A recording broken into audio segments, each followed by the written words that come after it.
Tukaram Munde sir, thanks a ton. म्हणजे माझे खूप खूप मनापासून धन्यवाद. त्या एस-ओ-पी त्या कशा सेट केल्या जातात? बघ, SOP म्हणजे स्टँडर्ड ऑपरेटिंग प्रोसिजर्स करेक्ट. किंवा स्टँडर्ड ऑपरेटिंग प्रोसेसेस या सेट करण्याची गरज नाही आहे, त्या ऑलरेडी सेट आहे. आम्ही 52 अशा ठिकाणी छोट्या छोट्या छोट्या छोट्या छोट्या गोष्टी इतकं कीनली बघितलं जातं. मी तुम्हाला असं नाही म्हणत आहे की मी तुम्हाला देत नाही आहे. जस्ट डू इट आणि मग जस्ट डू काय? It, show me, I will come, I will check and I will release your licence. इथे तर तुझ्या फोटोमध्ये 2 सांगितले ते तू एकच घातलं. नाही, कधीच नाही. एकदा तरी त्या सबवेला जाऊन विचारता का की माझ्याजवळ तर मला तुझ्या फोटोमध्ये 6 ऑलिव्ह दिसतात, तू तर मला 4च दिले. ते तर असे खाताना खाताना त्याचे फोटो टाकता. इथे तुम्ही पुरणपोळीवर आम्ही असं कपभर तूप देऊन राहिलो, ते नाही सांगत. तुम्ही आउट ऑफ इंडिया पण सेंटर्स आहेत तुमचे, तर मला विचारायला आवडेल की अशा कुठल्या गोष्टी इथल्या उद्योजकांनी शिकल्या पाहिजेत तिथून? कारण मला वाटतं आपण फक्त ना ते ग्लोरिफिकेशन बघतोय की बाहेर किती छान आहे, सगळं किती छान आहे, पण ज्यावेळेस ते मला आतमध्ये करायचं किंवा मला स्वतःला अंमलात आणायचं आहे, ठीक आहे ना, काय होत नाही, चालतं असं म्हणून आपण ढकलतो. मग अशा कुठल्या गोष्टी तुम्हाला आवडल्यात, तुम्ही त्या आत्मसात केल्यात आणि त्या तुम्ही फॉलो करताय? मी तुमच्यासोबत उभी आहे, कारण मला हे सगळं माहिती आहे. मी PB चाय कॅफेच्या अंडर आपलेच महाराष्ट्रीयन पदार्थ तुमच्याच पद्धतीने, तुमच्याच रेसिपीने तुम्हीच चालवा, तुम्हीच तिथे उभा राहणार आहे, तुम्हीच गल्ला सांभाळणार आहे. मी फक्त तुम्हाला ते त्या स्टँडर्ड SOPनी चालू करून देतो. आता याचा लोकांचा प्रश्न असतो ना की मग फक्त तुमच्यासाठी त्याला पैसे का द्यायचे आम्ही? कारण आधीच आम्ही जर कमी गल्ला कमवतोय, त्यातला आम्ही काय आम्हाला इन्व्हेस्ट नको करायचं? देऊ राजा, आम्ही पैसे नाही मागत आहे. बऱ्याचदा आपण असं बघतो की महिला पैसे कमवून सुद्धा ते दुसऱ्याच्या हातात देतात किंवा ते पैसे कमवत आहेत पण त्याला त्यांचं मूल्यच कळत नाही असं जाणवतं. मग अशा महिलांसाठी काय सांगाल तुम्ही? शी ॲब्सोल्युटली मिथ आहे. मेहुणी आणि मेहुण्यांचे पाहुणे, पण हेच पाहुण्याची माहिती सांगत नाही, ती गोराबेज पॉडकास्टवर असतेच असते. नमस्कार मंडळी, मी ऋषिकेश. गोराबेज पॉडकास्टवर तुमचं खूप खूप स्वागत आहे. आज आपल्यासोबत, तुम्हाला कोण आहे ते कळलंच असेल थंबनेलून, आज आपल्यासोबत पूर्णब्रह्माच्या सर्वेसर्वा जयंतीताई आहेत. नमस्कार जयंतीताई. जय हिंद, नमस्कार. जय हिंद, नमस्कार. Again after 1 year. येस, कशा आहात? मस्त धुमाकूळ चालू आहे. नाही, तो तर आम्ही बघतोच आहे बऱ्याच ठिकाणी हो. आणि बऱ्याच गोष्टी आम्ही तुमच्याकडून आज जाणून घेणार आहोत. कारण फूड इंडस्ट्रीमध्ये पण खूप मोठा धुमाकूळ चालू आहे. I know, salute to that person. Yes, आणि म्हणूनच असं वाटलं की कुणीतरी जाणकाराशी बोलावं. तुकाराम सरांपर्यंत पोहोचायची तेवढी अजून प्रयत्न चालू आहेत, पण त्यातल्या त्यात अजून कोणाकडे तरी नक्कीच, पोहोचावं, तर नक्कीच. तुम्ही आम्हाला जाणवलं आणि म्हणून म्हटलं आज तुम्हाला पुन्हा एकदा बोलूयात. कारण माझ्यासारख्या सामान्य माणसाला बऱ्याचदा असं होतं की अरे हे सगळं चालू आहे, पण मग मी खायचं थांबू तर शकत नाही. मला बरोबर. खायचं तर आहेत गोष्टी, किंवा मला तर रेस्टॉरंटला जायचं तर आहे, मला तर सगळं करायचं. मग हे सगळं कसं जुळून आणायचं हेच तुम्हाला विचारायचं. बरोबर. बघ, रेस्टॉरंट्स ना ही फक्त बिझनेस ओरिएंटेड जागा नाही आहे. म्हणजे ॲटलीस्ट एथिक्सला जर सांभाळणारे रेस्टॉरंट्स असतील, तर ही फक्त बिझनेस किंवा प्रॉफिट कमवणारी जागा नसते. Profit comes after customer satisfaction, नक्कीच. After system orientation, after SOP, after all those processes and documentation and legalities. When all these get set, profitability comes automatically. Correct. Lakshmi के पीछे भागने की जरूरत नहीं है, सक्सेस अपने आप पीछे आने वाला है. येस. पण आता सगळ्यात महत्त्वाचं म्हणजे की FDA ची काय भूमिका असते आणि त्याच्याबद्दल ना खूप सामान्य माणसांमध्ये गैरसमज आहेत. मग ते काय आहेत? किंवा ॲज अ रेस्टॉरंट ओनर किंवा as a restaurant franchise owner तुम्ही त्या FDAच्या प्रोसेसला कसं बघता आणि ते आमच्यासाठी एक सोप्या भाषेत सांगायचं तर कसं असेल? बघ, सगळ्यात पहिले ना तुम्ही लोक, FDA हा तुमचा एनिमी नाही आहे. ओके.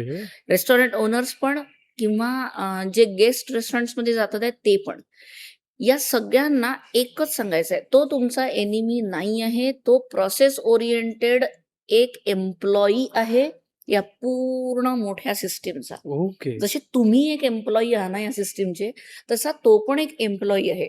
तो त्याला दिलेले कामं तुम्हाला सांगतो आहे, कारण तो थोडासा मॅच्युअर्ड आहे तुमच्यापेक्षा. त्यांनी एक सिस्टीम तयार केलेली आहे फूड अँड ड्रग्ज या इंडस्ट्रीमधली. ओके. त्या प्रोसेसला फॉलो करा. ते जे सांगतात आहेत ना, ते फॉलो करण्यासाठीचे जे ऑफिसर्स आहेत, त्यांच्या गोष्टी आता इथे होतं काय आहे, की सिस्टम्स इतक्या अप्रतिम आहेत भारताच्या, की त्याच्यामध्ये मला नाही वाटत की पुढचे 100 वर्ष कोणी फ्लॉ सुद्धा काढू शकेल आहे. ओके. म्हणजे तुला सोहळं समजत असेल, हां, एखाद्या महाराष्ट्रीयन घरांमध्ये सोहळं खूप सांभाळलं जातं. बरोबर. ISO स्टँडर्ड सोहळी असं मी ते कंपॅरिझन करते. ओके. म्हणजे जे आपल्या ट्रेडिशन्समध्ये सांगितलं गेलं ना, ते आपल्या भारताच्या FDAच्या सिस्टम्समध्ये लिहिलं गेलेलं आहे. म्हणजे दुधाचा गंज वेगळा, दुधासाठी वापरणारा किंवा बासुंदीसाठी वापरणारा चमचा वेगळा, त्याची प्लेट वेगळी, ते ठेवण्याचं जागा भांडं. वेगळी. हे सगळं याच्या व्यतिरिक्त सुचिरभूत होऊन स्वयंपाकाला लागा. म्हणजे हायजीन मेंटेन हायजीन करा. मेंटेन करा. तुम्ही भांडी जेव्हा घासायला टाकताय तेव्हा त्याच्यातलं अन्न, वेट अन्न वेगळं आणि कोरडं अन्न वेगळं, असं सेग्रिगेट करू नका. हे सगळं आपल्याच ट्रेडिशनमध्ये लिहिलेलं आहे. इट इज जस्ट त्यांनी ते त्या रेग्युलेशन्समध्ये बसवलं. ओके. आपल्या आज्यांनी आणि पंजांनी आपल्याला ते सोहळं शिकवलं. नक्कीच. मी आजही माझ्या आईच्या हातचा मार हातावर खाते, की चुकून जर मी समजा अन्नाला हात लावलाय आणि उपासाचा पदार्थ ठेवलेला आहे, मी सरळ हा गंज उचलला आणि मग त्या साबुदाण्याच्या खिचडीला हात लावला ना, साटकन पडते. नक्कीच. पाण्याला हात लाव आधी. ही सवयच लागलेली आहे, करेक्ट. की आधी पाण्याला हात लावायचा, स्वच्छ करायचा हात आणि मग साबुदाणा खिचडीला हात लावायचा आहे. कारण ते उपासाचं अन्न आहे. ही सवय ना, या लोकांचं म्हणणं आहे, की आम्ही प्रोसेस ओरिएंटेशन मधनं तुम्हाला शिकवतोय. पण इश्यू कुठे होतोय माहितीये का? हां. इश्यू इथे आहे, right from the officers to restaurant owners to guest. Okay. सगळ्यांना जुगाड हवंय. ओके. सगळ्यांना असं बोट लागलं का असं लेकरू बाहेर पाहिजे. शक्यच नाहीये. अरे मला हे कळतं की बोट लागलं का पोट येतं. पण याचा अर्थ असा आहे का लेकरू लगेच बाहेर काढणार आहे तुम्ही? त्याला 9 महिने तिथे त्या गर्भात राहावं लागेल, शिकावं लागेल, समजावं लागेल. स्वतःचा ब्रीद कसा घ्यायचा, हे पहिला श्वास जेव्हा तो बाहेर आल्यानंतर घेणार आहे, तेव्हा तो रडतोय. करेक्ट. ते त्याला त्या प्रोसेसमधनं जावं लागतंय. जर प्रोसेस तुटली ना, तर तो अपंग जन्माला येतोय, बरोबर? बरोबर. मग माझं म्हणणं आहे, जुगाड करणं बंद करा. सगळ्यात महत्त्वाचा मुद्दा आहे हा. सगळ्यात महत्वाचं. आपण काय करतो, एक जुगाड करायला जातो आणि दुसऱ्या जुगाडमध्ये फसतो. बरोबर. दुसरं जुगाड सांभाळायला जातो, तिसऱ्या जुगाडमध्ये फसतो. आणि ह्या जुगाडमध्ये कशासाठी चालू आहे हे? पोटासाठी. लवकर पैसा पैसा. मिळवायचा. करेक्ट. हां. गचकन असं नाही होत. छोटे सेटअप, मी रेस्टॉरंट्स बद्दल बोलेल. हां. मी बिझनेस ओरिएंटेशन ऑफ रेस्टॉरंट्स बद्दल बोलेल, नक्कीच. की जेव्हा छोटा कॅफे उघडताना 100-150 स्क्वेअर फीटचा, हं. 90 दिवस द्या. 90 वर्किंग डेज त्याला द्या. ओके. प्रॉफिटेबिलिटी होत नसेल, तुम्ही आयदर चुकीच्या जागेवर आहे किंवा तुमची प्रोसेस चुकते. बरोबर. बंद करा. उगाच बर्नआउट नका करू. तुम्ही जेव्हा डायनिंग सेटअप उभे करता, 1000 दिवस द्या. ओके. 1000 दिवस एक्सपेक्टच करू नका की तुम्ही त्याच्यातनं पैसा काढू शकणार आहे. असं समजा की 1000 दिवस मला काम करायचंय. ओके. मी बिझनेस चालू केलेला आहे. जे काय नुआन्सेस आहेत, जे काय प्रॉब्लेम्स आहेत ते येणारच आहे. ऋषिकेश, मी बाहेर देशामध्ये सेटअप चालवते आहे. हां. अरे तुफान आहे यार. म्हणजे I just love all of them. They are dam documented, dam process oriented, dam focused on the systems. नक्कीच. मी त्याकडे येणारच आहे. कारण बऱ्याच असं होतं ना, की आपल्याकडे बऱ्याचशा अशा फ्रँचायझीज आहेत, ज्या बाहेरून येतात आणि त्याचं ग्लोरिफिकेशन झालंय. आणि जसं तुम्ही म्हणता नेहमीच, की आज पुरणपोळी खाऊयात, चला पुरणपोळीला ग्लोरिफाय करूयात, त्याला एक थोडं वेगळं रूप देऊयात. पण या सगळ्यासोबतच ना, बऱ्याचदा असं वाटतं लोकांना, कंप्लायन्स जो आहे FDAचा, तो खूप मोठा फटका आहे व्यवसायांसाठी. मग हे कसं बघायचं? शी ॲब्सोल्युटली मिथ आहे हे. ओके. हे चूक आहे. Tukaram Munde sir, thanks a ton. म्हणजे माझे खूप खूप मनापासून धन्यवाद. कारण त्यांनी हे सांगायला सुरुवात केली, की काय अरे बेसिक लिस्ट आहे यार, ओके. की आता मला सांग, मी अगदी साधं सांगते. हां, प्लीज. म्हणजे फायर एक्स्टिंग्विशर्स तुमच्याजवळ असावेत. नक्कीच. ओके. हां. तर काय फक्त सिलेंडर आणून ठेवायचे आहेत का? नाही.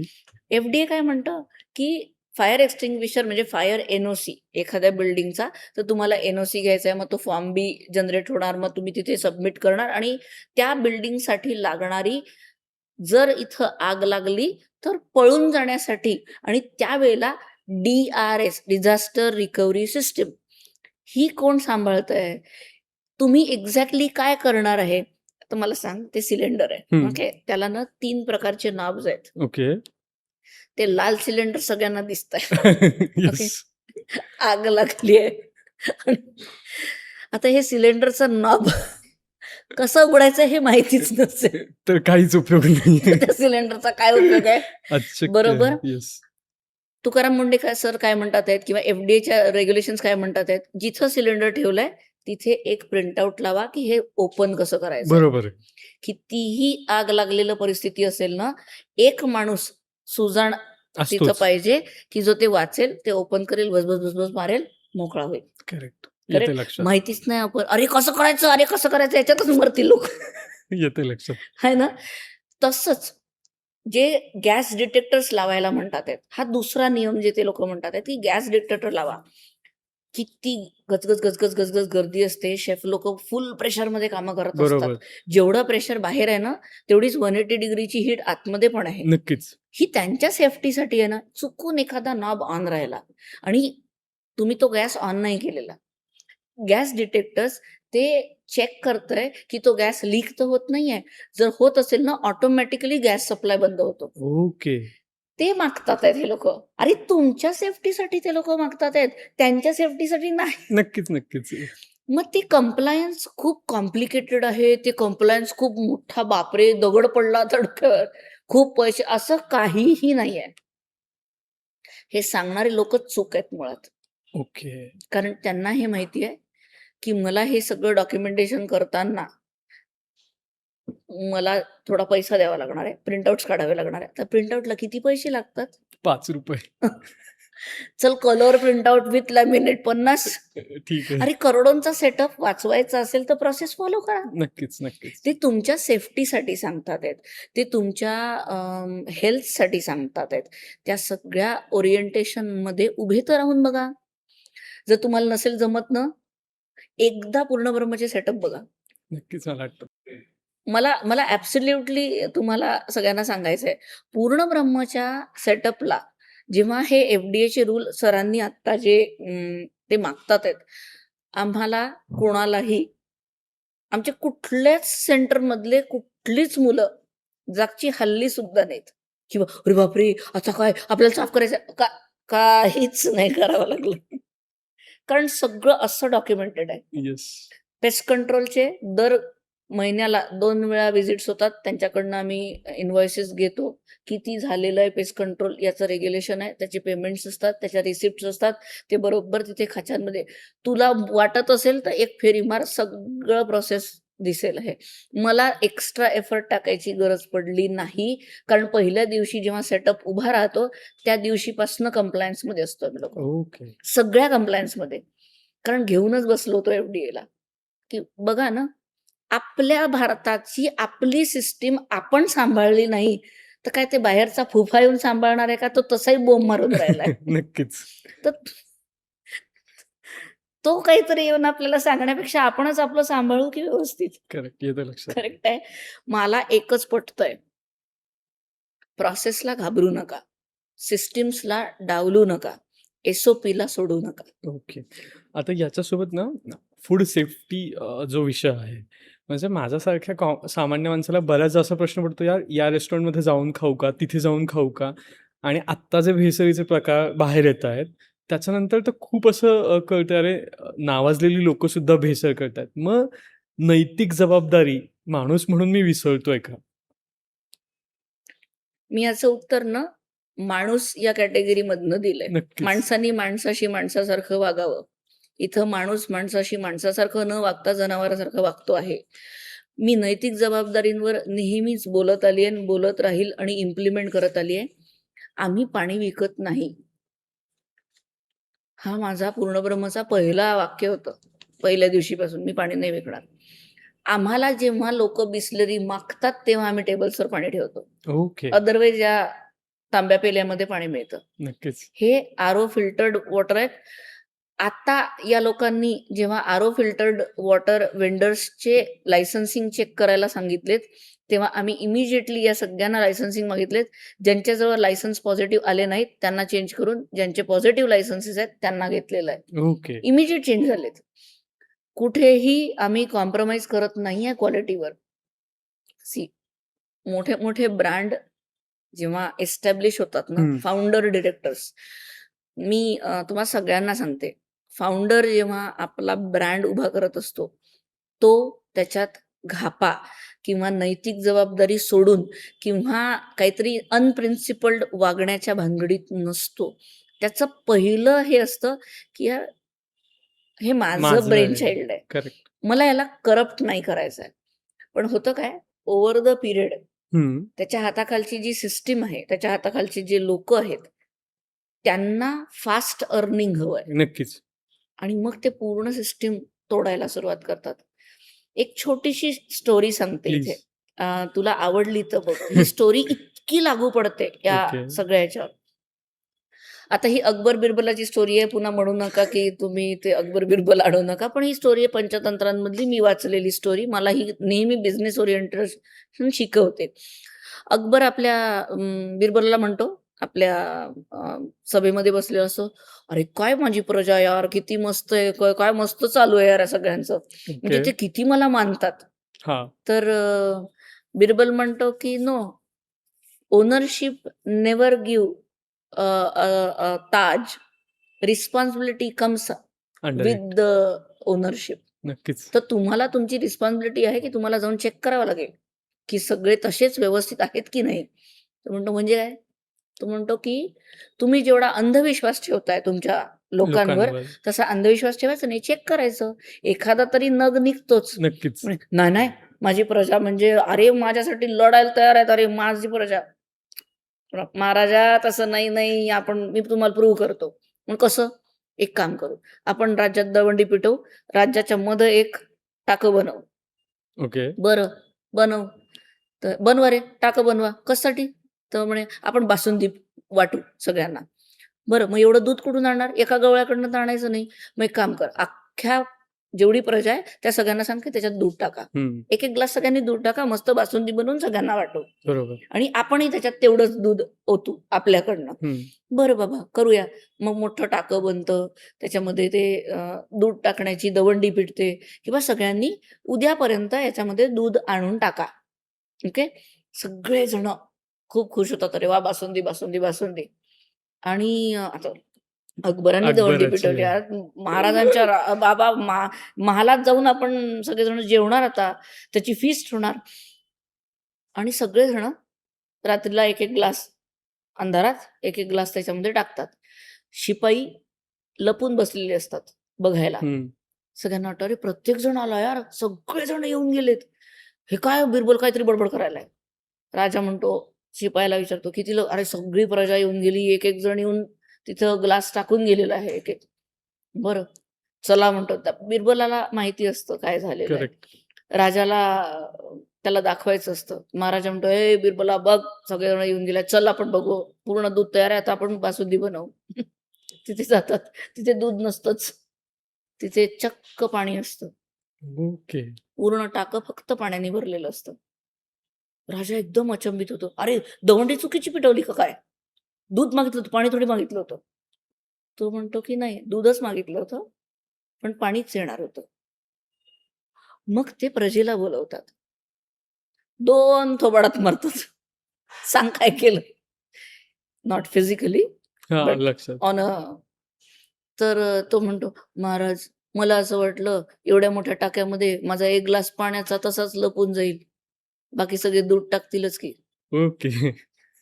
म्हणून प्रत्येक जण तिथं पाणी ओततं आणि दूध मिळतच नाही.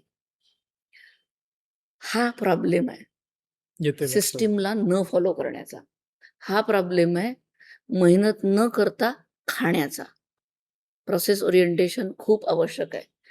जे तुमचा राजा सांगतोय ना ते नीट करा, तर तुम्हाला फायदा होणार आहे. अरे फिस्ट कोणाला मिळाली असती, प्रजेलाच मिळाली असती ना. मग ते करा ना. इतकं साधं आहे, करेक्ट. एवढं साधेपणाने ते सांभाळायचं होतं. पण आपण सगळ्यांनी ना खूप घाई केली आहे.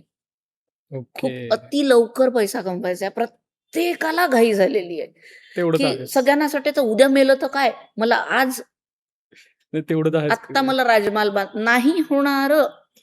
नाही, हे नक्कीच आहे. कारण आपण बघतो ना, म्हणजे एवढ्या बातम्या येतात, तरी दुसऱ्या दिवशी कुणीतरी असतं, जो ऑनलाईन रमी खेळतो आणि पैसे घालवतो. म्हणजे आपण शहाणं होत नाहीये. ज्याला म्हणतो ना, अनुभवाने शहाणं व्हायला, तसं होत नाही आहोत आपण. बाजार झालेला आहे. ओके. नैतिकता लोकं तोडतात आहेत. आमचं म्हणणं आहे, की असं नाहीये बरं, की सगळेच रेस्टॉरंट्स खराब आहेत. नक्कीच. जसं मी मी स्वतःला म्हणते ना, की आम्ही स्वच्छ आहोत. आम्ही क्लीन चिट आहोत. आम्हाला नाहीये प्रॉब्लेम. आमच्याकडे टॅगिंग, फूडचं टॅगिंग ही आजची प्रथा नाहीये. आम्ही पहिल्या दिवशी जन्माला आलो त्या दिवशीपासून टॅगिंग करतोय आम्ही लोकं. ओके. कारण हे टॅगिंग मला माझ्या आजीनी शिकवलंय. टॅगिंग म्हणजे स्टिकर लावणं नव्हतं तेव्हा. हं. कारण स्टिकर लावता यायचं नाही. लिफो-फिफो मी माझ्या लहानपणी शिकलेली आहे. करेक्ट. लिफो-फिफो तुम्हाला किचनमध्ये करणं भाग आहे. तुम्हाला ते सांभाळावंच लागेल. ओके. जेव्हा तुमच्याजवळ अनएज्युकेटेड लेबर आहे, तेव्हा त्याला त्याच्या पद्धतीने सांगावं लागणार आहे. नक्कीच. असे अनेक रेस्टॉरंट्स आहेत, की जे चांगलं करतात आहेत. जे ह्याच्यामध्ये फसत नाहीयेत. म्हणून त्यांचे प्राइसिंग जास्त आहेत. तो पण एक मुद्दा होताच तो ॲक्चुअली. कॉस्ट आहे.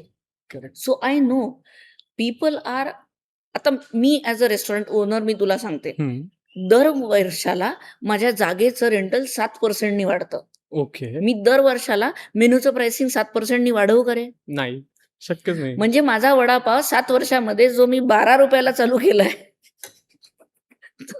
तो 7 वर्षात ₹150 च्या वर चालला जाईल.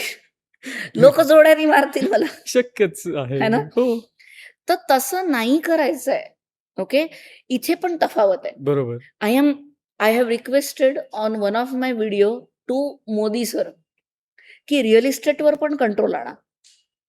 वाटेल तसे अव्वाच्या सव्वा रिअल इस्टेटचे कॉस्ट आहेत. रेस्टॉरंट ओनर सगळीकडनं जपतात आहेत. ओके. ओके. म्हणून त्यांनाही परवानगी मिळत नाही, की त्यांनी कोणाच्या तरी लेकराच्या पोटासोबत खेळावं. हं. पण त्यांना पण तर कमावू द्या. ते पण तर याच इकोसिस्टमचा भाग आहे. ते बरोबर. पण तर जी-डी-पी वाढवतात आहेत. ते पण तर तेवढाच साथ देतात आहेत. त्यांना पण एनेबल करा. नक्कीच. मी बाहेर देशांमध्ये हेच शिकली आहे. तिथे सगळ्यांचा बाप ती गव्हर्नमेंट असते. आणि गव्हर्नमेंटमध्ये करप्टेड लोकं नाही आहेत. नक्कीच आपण त्याचा सगळे असे छान तिथे पहिले देश, मग प्रदेश, मग उरले तर तुम्ही. मी हे किती दिवस, किती वर्ष झाले म्हणते. मला असं येस. वाटतं मी जन्माला आले तेव्हापासून हेच म्हणून राहिले, की पहिले देश, मग प्रदेश, मग उरले तर तुम्ही. तुम्हाला तुमचा देशच प्रॉफिटेबिलिटी कमवून देणार आहे. सगळेजण सोबत उभे राहणं. करेक्ट. तुमच्यासारखे जेव्हा असे प्रश्नावली जेव्हा विचारतात ना, की मग आम्ही कुठल्या रेस्टॉरंटमध्ये जायचं? माहिती नाही आतमध्ये काय शिस्त आहे. ओपन किचन याला म्हणतात. दरवाजे बंद नाही आहेत. तुला जायचं असेल ना, बिनधास्त तू मॅनेजरला आणि शेफला विचार, की मला किचन बघायचंय. अरे जाऊ देतो आम्ही लोकं. पण तुम्हाला मग ते सगळं घालावं लागेल. तुम्हाला मग आम्ही सांगू तसं आतमध्ये यावं लागेल. तुम्हाला मग "हे रे किधर इधर टिश्यू गिरा है." ते रनिंग किचन आहे. येतं तिथे लक्षात. रनिंग किचन तुझ्या घरातली आई जेव्हा स्वयंपाक बनवते तेव्हा ती भर कामं करते. मग एखाद्या ठिकाणी तिचा चमचा पडलेला आहे, तर तो त्या भाजीचा चमचा तिचं बरोबर लक्ष आहे. करेक्ट. ती एका वेळेला एका टेबलला 8 केओटीज टोटल 8 लोकांचे 8 पदार्थ तुझ्या टेबलवर देते. सेम नक्कीच. किचन चालतात त्याचं. नक्कीच. चुकीचं नका दाखवू. जे तुम्हाला जस्ट तुमचा टी-आर-पी वाढवण्यासाठी तुम्ही लोकांचे गळे नका कापू. रिअल लाईफ जगा ना. आधी असं, आता असं. असंच येतंय. आधीचं लाईफ असंच, आताचं असंच. येतं याच्या लक्षात. व्यतिरिक्त काय आहे तुमच्याजवळ? अरे अभ्यास करा नीट. मग कोणाचा तरी रील काढायला जा. हे इकडनं असं, हे इकडनं तसं. अरे इकडे हे सापडलं. FDA काय म्हणताय माहितीये? हं. Trust me on this line. FDA is asking you, जर तुम्हाला एखाद्या रेस्टॉरंटमध्ये घाण दिसली तर तुम्ही त्याचे फोटोग्राफ काढा. FDA तुम्हाला हे म्हणत नाही की तुम्ही रेस्टॉरंटवाल्यांना जाऊन धमकी द्या की देखो फोटो डाल दूंगा 50,000 डाल. असं होऊन राहिलं ना बाबा. आमचेच जे फ्रेंड्स आहेत त्यांच्या रेस्टॉरंट्समध्ये हे होऊन राहिलंय ना. ओके. मग असेही वीर आहेत ना रीलवाले, की आहेत, ज्यांना आता आहेत. फुकटचा पैसा कमवायचा आहे. येते लक्षात. हो. असेही वीर आहेत. हम एफडीए से बात कर रहे हैं. हम तुम्हारे यहाँ रेड डालणे असं असं कुठला एफडीएचा ऑफिसर करणार आहे का? अरे तुकाराम सर असे तडकन चालले आहेत. येस, असे नक्कीच. धड चालले आहेत. ते कोणाला फोन बिन नाही करत. अशा फोन कर, हां बोल, कुठून येतो बाबा? धानोरीवरनं येतोय? कुठनं येतो? हिंजवडीमधनं येतो? बरं ये. इथं पुरणपोळी खाऊन जा. शुद्ध मिळते, शुद्ध तुपाची मिळते. मॅडम तुमचं तूप कुठून येतंय? आता ये इकडं दाखवतो कुठून तूप येतंय. ह्या असल्या प्रश्नांना आम्ही अशीच उत्तरं देऊन नाही, राहिलोय. नक्कीच मला हे असले फालतूचे प्रश्न आम्हाला विचारले जातात आहेत. येते लक्षात. पण आता सध्या एक जसं तुम्ही सोशल मीडियाचं नाव काढलं, त्याचं पण असं झालंय, रिव्ह्यूज आणि ऑनलाईन ॲडव्हर्टाइजमेंट पैसा कमवणं आहे ते. पण तिथूनच बऱ्यापैकी असं बिझनेस होतो असं लोकांना वाटतंय सोशल मीडिया. आणि त्याच्यासाठी बऱ्याचशा गोष्टी दाखवल्या जातात आमच्या रेस्टॉरंटच्या, की आमच्याकडे असं आहे, आमच्याकडे तसं आहे. आणि आय गेस खूप मोठं फूड पण वेस्ट होतं, कारण एक रील्स एवढं फूड खाऊच शकत नाही आहे. मग अशा गोष्टींकडे तुम्ही कसं बघता एक व्यवसाय ओनर म्हणून? आणि एखाद्या नवीन व्यवसायाला हे जर करायचं असेल, अशी मार्केटिंग करायची असेल, तर त्यांनी काय केलं पाहिजे? तुला रिअल लाईफ रिव्ह्यू घेणं सोयीचं आहे का रील लाईफ रिव्ह्यू घेणं सोयीचं आहे? रिअल लाईफ रिअल नक्कीच. Life, correct. आणि हा हा मॅन्डेट का बरं आहे सर्व गेस्टला, की तुम्ही रिव्ह्यू द्या? रिझन सांगते. रेस्टॉरंट्सला, कारण सगळे लोक मोबाईलवर आहेत असे. हो, बरोबर. Okay, everybody is here. Correct. होर्डिंग्सवर आता खूप सारे ॲडव्हर्टाइजमेंट्स येत नाही नाहीयेत. येत. ओके, पेपर इन्सर्ट खूप कमी लोक पेपर वाचतात आहेत, तर पेपर इन्सर्टचं पण मरण आलेलं आहे. म्हणजे प्रिंटिंग मीडिया मरतोय. Correct. Digital media is now the in your hand. Correct. Correct. याच्यातही प्रत्येक प्रत्येक व्यक्ती उठतो, मी फूड ब्लॉगर आहे. हां, मला तेच म्हणायचंय ना, की मग माझ्यासारख्या माणसाने फूड सेफ्टी मला का पुरणपोळीचे 5 नावं सांग. नाही येणार. नाही माहिती ना, मला माहिती आहेत. करेक्ट. जसं मी की होळगे, ओब्बट, पुरणपोळी, तेल पुरणपोळी, तेलपट पोळी आणि गुळपोळी, हां, अशी 5 नावं आहेत. करेक्ट. ओके. या 5 नावांचा अभ्यास केलाय ना. करेक्ट. जेव्हा मी या बिझनेसमध्ये उतरते, हे काहीतरी ठेले चालू करा खा एकदा, असं नाही आहे. नक्कीच, नक्कीच. तुम्हाला जर हे डिजिटली दाखवायचं असेल, तर तुम्हाला, सॉरी फॉर द वर्ड्स, पण या हुपट सुंब्यांकडनं तर अजिबात रील करून घेऊ नका. ज्यांना काळ कुठलाही घासलेलं, वा मला इतका राग येतो.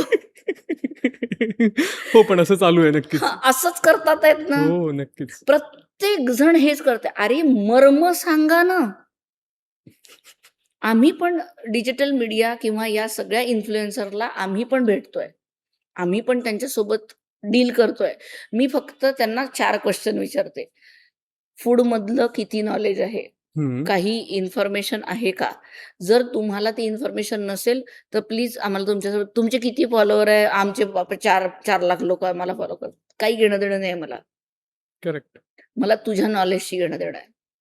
कारण मला ब्रँडिंग जर करायचं आहे, तर मला तुझ्याजवळचं जे नॉलेज आहे ते पण वापरायचं आहे. बरोबर. मी ॲज अ ओनर तुला पैसे पे करते त्याचे, करेक्ट.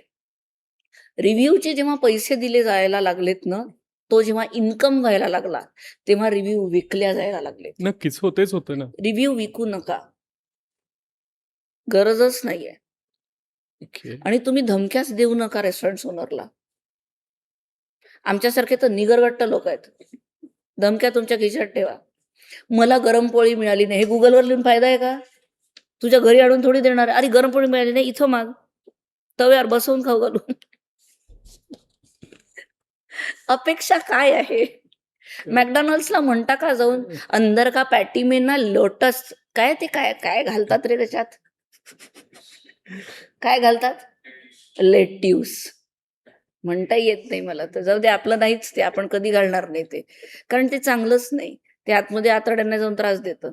ते जे काय हिरवं घालतात हिरवं लक्षात तसंही आजकाल आवडत नाही, पण मी हिरवी साडी घातली सवाष्णीची. बरं, ते जे काय त्याच्यात घालतात, तुम्ही जाऊन विचारता का? इथे तर तुझ्या फोटोमध्ये 2 सांगितले ते तू 1च घातलं. नाही, कधीच नाही. एकदा तरी त्या सबवेला जाऊन विचारता का, की माझ्याजवळ तर मला तुझ्या फोटोमध्ये 6 ऑलिव्ह दिसतात, तू तर मला 4च दिले. ते तर असे काचकन खाताना त्याचे फोटो टाकता. येते लक्षात. इथे तुम्ही पुरणपोळीवर आम्ही असं कपभर तूप देऊन राहिलोय. ते नाही सांगत. तूप खाल्ल्याने वजन वाढत नसतं रे राजा. नक्कीच. पण तुम्ही काहीतरी काहीतरी घाणेरडं खात आणि मग म्हणाल की आमची फोटो बिघडली.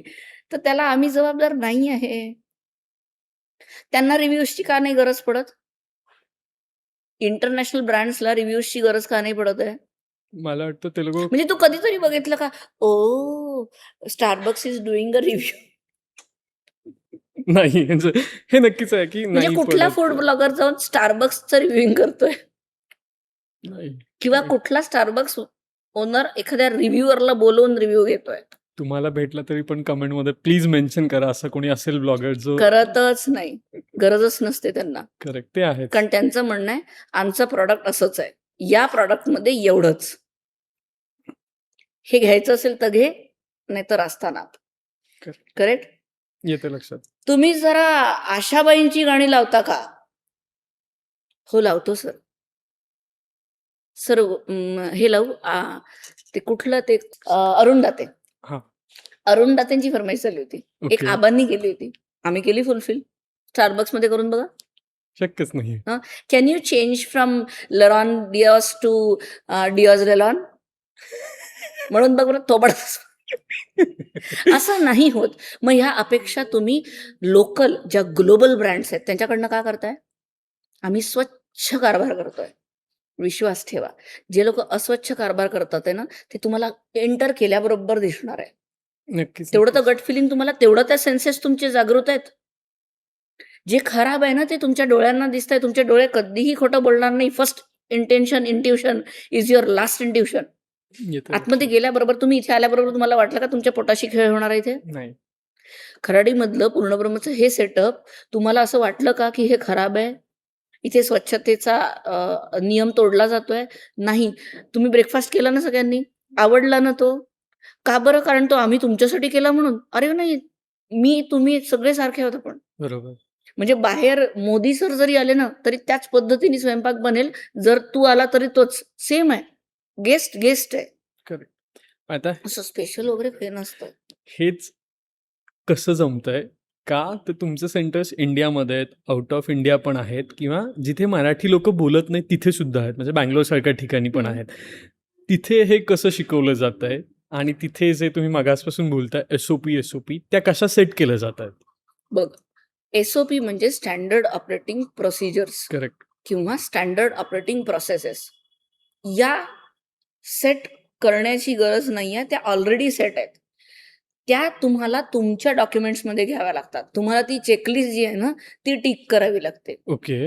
तू कुठल्याही 5 स्टार हॉटेलमध्ये जा आणि तिथल्या बाथरूम्समध्ये जा. ओके.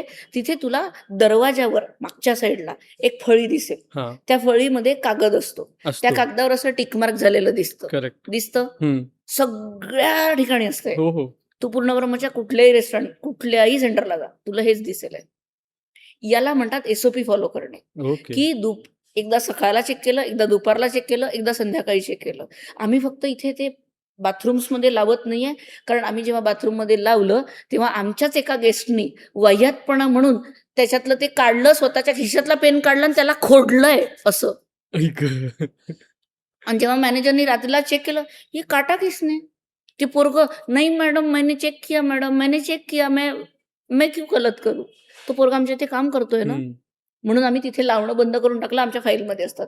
ओके. तू कुठल्याही दिवशीची चेकलिस्ट घेऊन ये, पोरं चेकलिस्ट तुला दाखवू शकतात. आत्ता भरलेल्या चेकलिस्ट नाहीये, त्या दिवशीच्या चेकलिस्ट आहेत. रोज सकाळला आता माझा झाडू पोछा झाला, त्यांनी मारला चेक तिथे. माझं हे काम झालं. या प्रोसेस फॉलो कराव्या लागतील म्हणजे लागतील. लिफो-फिफो करावं लागेल म्हणजे करावं लागेल. SOP फॉलो करावे लागतात. आम्हाला हे कोणत्याच सेंटरवर नंतर जाऊन सेट करावं लागत नाही. ट्रेनिंगच्या वेळेला हे सेट होत जातं. होतं. आम्ही ओके. आधी ट्रेनिंग देतो पोरांना. कधी तो HMचा असतो किंवा नसतो. तो जर डायरेक्टली एखाद्या सेंटरला रिक्रूट झालेला असेल तर तिथला मॅनेजर त्याला त्याच्यामध्ये ढाळतो. हम्म, माझ्याजवळ एक इंट्रानेट नावाची सिस्टीम अवेलेबल आहे. हम्म, इंट्रानेट म्हणजे इंटरनल तुमचं जे नेटवर्क आहे हम्म. सगळ्या सेंटर्सचं, ते आम्हाला वेबवर अवेलेबल आहे. ओके. त्याचं सॉफ्टवेअर आहे पूर्ण. हम्म, त्याच्यामध्ये हे लोक रोजचा सेल टाकणार, किती लोक आले टाकणार, किती खर्च झाला टाकणार, कशावर किती खर्च, किती बिलिंग हे टाकणार. तिथे फूड सेफ्टी नावाचा पण एक प्रकार आहे. यांना तो सगळा भरावा लागतो की ओके. मी आज कुठले कुठले हायजीन चेक केले, कुठले कुठले प्रोसेस चेक केले, कुठले कुठले आज चेक करायचे होते. दर गुरुवारला पूर्णब्रह्मामध्ये मागच्या 14 वर्षांपासून 2011 मध्ये सेंटर चालू झालं. हम्म, आम्ही तेव्हा सगळे सेंटर सोमवारला धुवायचो. हम्म. मग ते सोमवारवरनं शिफ्ट होऊन गुरुवारला केलं. ओके. बघ, गुरुवारला करा. गुरुवारला डीप क्लिनिंग होतात. गुरुवारला सगळे सेंटर्स उशिरा ओपन होतात. आमच्या हम्म. गुगलवरचे पण टायमिंग उशिराचे आहे. ओके. तर गुरुवारला डीप क्लिनिंग होतं म्हणजे काय, किचन पासनं एक्झॉस्ट पासनं सगळं बाहेर काढतात. सगळं हे उपडं होतं, सगळं धुतलं जातं, क्लीन केलं जातं. रोज असतं डस्टिंग करणे, स्वच्छ करणे एवढंच. पण डीप क्लिनिंग म्हणजे अक्षरशः हम्म, घासणं, स्वच्छ करणं प्लस त्याचं डॉक्युमेंटेशन करणं. हे खूप महत्वाचं आहे. फोटोग्राफ्स काढले जातात. तू मला 2014चा फोटो मग माझा आहे अवेलेबल. ओके. येतं लक्षात. हा डेटा आम्ही ठेवला आहे राजा. आमच्या फोन्समध्ये ठेवलेला आहे, आमच्या डिरेक्टरीमध्ये ठेवला आहे. इंटरनेटवर आता तो डेटा आम्ही अपलोड करतोय सगळा. रोज हे सगळं होत आहे. माझ्या आजीची ही पद्धत होती. मी आजीचा रेफरन्स मुद्दामून घेते. बऱ्याच लोकांच्या घरांमध्ये तुम्ही दिवाळीची साफसफाई करता. हो, है ना? सगळेच करतात. दिवाळीची साफसफाई म्हटलं की अरे बापरे, सगळे अख्खं घर लागलेलं असतं. आम्ही कधीच दिवाळीची साफसफाई नाही केली. कारण आमच्या घरांमध्ये दर रविवारला अख्खं घर स्वच्छ व्हायचं. It was mandate for everybody. प्रत्येकाला आपली रूम, आपली जागा, आपलं सगळं स्वच्छ करावं लागायचं. करेक्ट. स्वच्छ not in the sense of only स्वच्छ, इन द सेन्स ऑफ आजी ऑडिट करायची येऊन की क्लीन झालंय की नाही, आणि मग ₹1 मिळायचं. रुपयासाठी का होईना अरे पुढचीला काय जायचं. ते ₹1 पेप्सी खायला मिळायची. ती असायची लांबवाली करेक्ट. ती. पण आता तुम्ही आउट ऑफ इंडिया पण सेंटर्स आहेत तुमच्यात, तर मला विचारायला आवडेल की अशा कुठल्या गोष्टी इथल्या उद्योजकांनी शिकल्या पाहिजेत तिथून? कारण मला वाटतं आपण फक्त ना ते ग्लोरिफिकेशन बघतोय की बाहेर किती छान आहे, सगळं किती छान आहे. पण ज्यावेळेस ते मला आतमध्ये करायचं किंवा मला स्वतःला अंमलात आणायचं आहे, ठीक आहे ना, काय होत नाही, चालतं असं म्हणून आपण ढकलतो. तर मग अशा कुठल्या गोष्टी तुम्हाला आवडल्यात, तुम्ही त्या आत्मसात केल्यात आणि त्या तुम्ही फॉलो करताय? सिम्पल. मी त्याचं एक्झाम्पल देते. हां. आम्ही पर्थमध्ये सेंटर चालू केलं ओके. आणि मी, संदीप आणि बागेश आम्ही तिघही जण तिथे होतो. कारण लायसन्सिंग सगळं चालू होतं. तर जोवर सगळे लायसन्स येत नाहीत ना, तोवर ते लोक सेंटर चालू नाही करू देत. ओके. म्हणजे व्हिसा घेतला तुम्ही तिथे काम करायला गेलेत, तुमचा जो वर्क व्हिसा आहे, तुम्ही ते बिझनेस सेटअप केला, सगळं झालं. हम्म. पण लायसन्स मिळेल तुम्हाला सेंटर चालू करता येत नाही, जोवर तो तिथला फूड सेफ्टीवाला माणूस, हम्म. ऑफिसर, तो हम्म. येऊन सगळं हिरवं टिक करत नाही, ओके. तोवर तुम्हाला नाही येत. तो आला, त्यांनी सगळं चेक केलं. त्यांनी 52ची चेकलिस्ट आणली होती. 52 ठिकाणी त्यांनी असे खचखच फोटो काढले.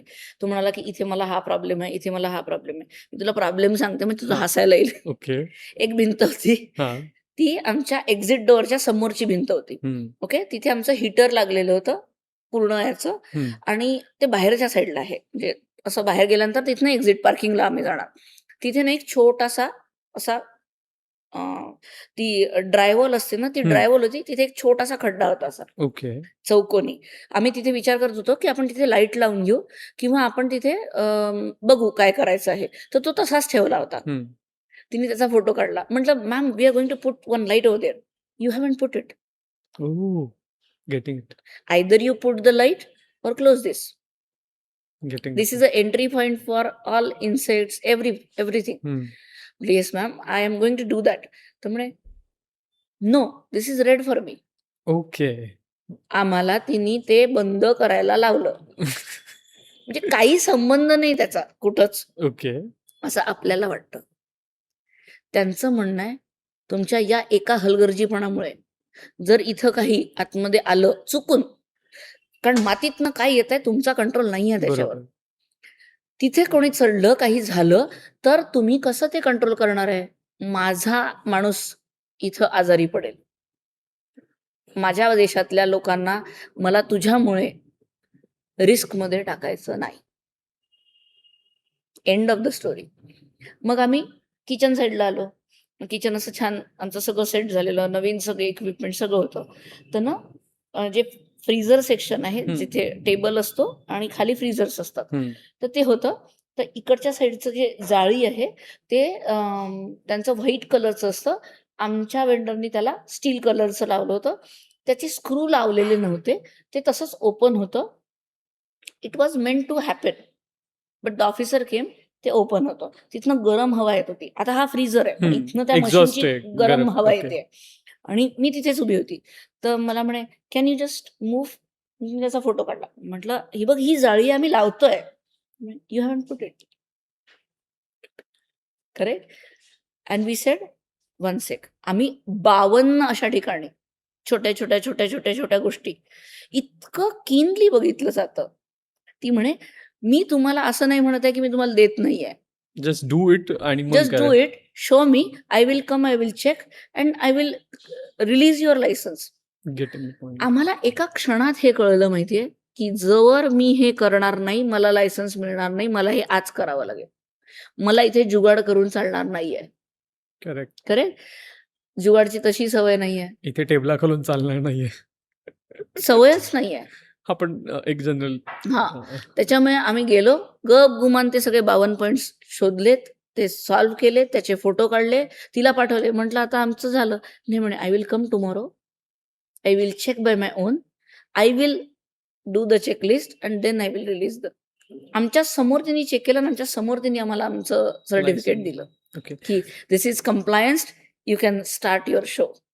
पण बऱ्याचदा असं पण बोललं जातं ना की परदेशी कंपन्या कस्टमर सर्व्हिसमध्ये खूप चांगल्या आहेत, मग ते आपल्याला जमत नाही आणि म्हणून आपण मागे पडतोय. मग याला तुम्ही काय उत्तर देता किंवा याला तुम्ही कसं बघता? डॉलरला खूप व्हॅल्यू आहे, नक्कीच. खूप. ते पॉवर हाऊस आहेत. त्याच्यामुळे त्यांच्याकडनं आलेला प्रत्येक गोष्ट बॉस, आणि आपण काहीतरी सांगायला जावं की नाही, आमच्याकडे बेसिक उदाहरण देते. प्लीज डोंट माइंड, मी थोडी टफ बोलते इथे. प्लीज प्लीज आवडेल. आपल्या रेस्टॉरंट्समध्ये, आपल्या घरांमध्ये आपण चपला घालून जेवायला बसतो का? नाही. मग मी जर पूर्ण ब्रह्ममध्ये सगळ्यांना ही रिक्वेस्ट करते की चपला बाहेर काढा, तर आपलेच लोक जे ह्या इंटरनॅशनल ब्रँड्सला सगळं ऍक्सेप्ट करतात, आपलेच लोक म्हणतात नाही यार, वहां पे चप्पल निकालनी पडती है, मैं अंदर नहीं जाऊंगा, म्हणून वापस जातात. ओके. असे पण वीर पाहिलेले आहेत आम्ही, बघितले ना रे कालच, माझ्या डोळ्यात एकच झालं. मी त्यांना जाऊन जस्ट विश करणार, तर ते म्हणे no, we have to remove shoes, it's okay, will just go. म्हटलं बहुधा मोजे फाटके असतील. हो, तर मी काय म्हणू? मी शिस्त लावतेय की तुझ्या पोटात जे अन्न जात आहे ते स्वच्छ जाऊ दे. तुझ्या शूजनी जी काय धूळ इथं येणार आहे ती नको येऊ देऊ राजा, कारण इथं लहान लेकरं, प्रेग्नंट बायका, आजी आजोबा, एखाद्या वेळेला एखादा एकटा पण मे बी तो थोडासा त्याचं पोट खराब आहे असा प्रोजेक्ट बेस्ड एखादं लेकरू, एखादं स्टुडंट आलेला आहे, येते लक्षात. कशाला ते तू शूज आतमध्ये घेऊन येऊन राहिलाय? किंवा मे बी आमचे हे रूल्स आहेत, जसं आपण तुम्ही मगाशी म्हटलं की मॅगडीचे हे रूल्स आहेत आणि ते तुम्ही फॉलो करता, तसंच सेम आहे. तसंच आहे ना. तू मॅगडीमध्ये दुसरा पास्ता घेऊन जाऊ शकतो का? नाही. म्हणजे बाहेरचं फूड जाऊन तिथे तू खाऊ घालून राहिला असं करू शकतो? नाही. आमच्या इथे इन्फंटचं फूड अलाउड आहे. ओके. इन्फंट, म्हणजे ज्यांना ते भाताची पेज वगैरे आयांची जे फूड आहे ते आम्ही सरळ अलाउ करतो. पण तुम्ही दुसऱ्या रेस्टॉरंटमधनं पास्ता घेऊन येता आणि म्हणता की आम्ही इथे खाऊ घालणार. ते पोरगं चोक झालं. मला नाही माहिती त्याच्यासोबत काय होणार आहे. दिसताना काय दिसतंय की ते पोरगं इथे जेवून राहिलंय. मी काय करू? मी रेग्युलेशन लिहिलं की बाबा आम्ही फॉर फ्रेंड म्हणजे फॉर फ्रेंडली आहोत, पण आम्ही पेट आतमध्ये नाही ऍक्सेप्ट करू शकत. माझ्या घरात पेट आहे, I am a pet parent. I know it is difficult, पण मला ते लिहावं लागतंय. बाकीच्यांना ती हायजीन प्रॉब्लेम्स वाटतात आहेत. आम्ही बाहेरचं फूड अलाउ नाही करत आहे. जर आम्ही रेग्युलेशन्स लावले तर आम्ही मुजोर, पण इंटरनॅशनल ब्रँड्सनी ते रेग्युलेशन लावले तर ते महान. असा फंडा आपलीच लोक आपली मारतात आहेत. हे कधी बंद होणार यार? मी काय हेच फाईट करत बसू का? मी कधी हा वडापाव ग्लोबल प्लेटवर घेऊन जाऊ? की मी फक्त हे पोरांना आणि लोकांना हे समजावत बसू की हा ग्लोबल होऊ शकतोय, येतंय लक्षात. याला त्या नालीतला गटारामधला नका बनवू, काहीतरी घाणेरडं खाऊ घालून त्याचं व्हॅल्युएशन कमी करू नका. कुठल्या कुठल्या आंतरिक म्हणजे कुठून किती काळजातनं सांगायचंय. येतंय लक्षात. मी माझ्या आयुष्यातले 17 वर्ष दिले आहेत मराठी फूडला जागतिक लेवलवर घेऊन जाण्यासाठी. का ऍक्सेप्ट करत नाहीये?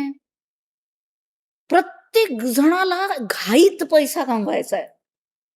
Bubbles will create real damage to the existing ecosystem of the state. नका करू. ओके. पण आता नवीन फ्रँचायझीज निघतायत. त्या मालकांनी काय शिकलं पाहिजे मग? कारण त्यांना तर हेच आहे, लगेच पैसा कमवायचा, जसं तुम्ही मगासपासून म्हणताय ते. आणि त्यांचं असं की चला फटाफट फ्रँचायझी वाटू, 4-5 फ्रँचायझी वाटू. माझं मी असतं ऑफिस थाटणार आणि आता मी बसणार. चला, किती पैसे आले सांगा. असं होतंय की असं होताना बघतोय. कारण त्याच्यामुळे बऱ्याचशा फ्रँचायझीज बंद पडतायत किंवा बऱ्याचशा फ्रँचायझीजला तेवढा गल्लाच मिळत नाहीये. मग अशा वेळेस तुम्ही या सगळ्याकडे कसं बघता? कारण मला वाटतं तुम्ही जवळपास गेले 12-15 वर्ष या फ्रँचायझी मॉडेलमध्ये आहात.